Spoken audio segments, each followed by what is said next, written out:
Kabil менен Habil'din ортосунда жаңжал ушерден болгон да. Адам алейхиссаламдын балдары Kabil, Habil Kur'an'da окуясы келет. Kabil деген катил, Habil hadi. Habil деген иманды болгон. Ха менен айтылат Habil. Ал иманды болгон. Кудайдан корккон. Алланын өкүмүнө баш ийген, атасынын айтканын аткарган.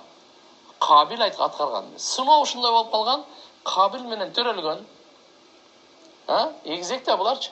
Ошол кыз сулуу болот да. Kabil айтат, буга мен үйлөнөм дейт.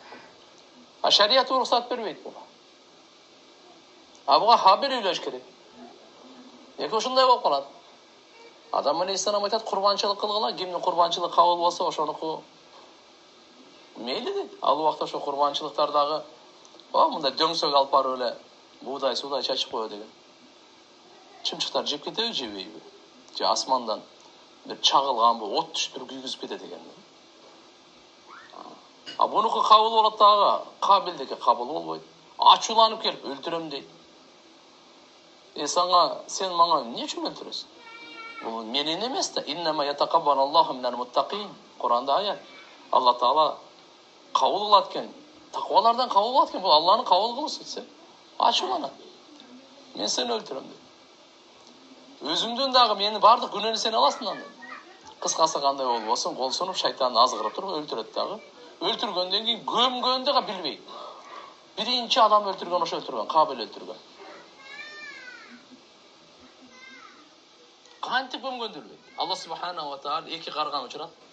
Эки карга урушуп туруп бирөөнү өлтүрүп, жерди казып туруп көмүп коет. Буга сабак берет да.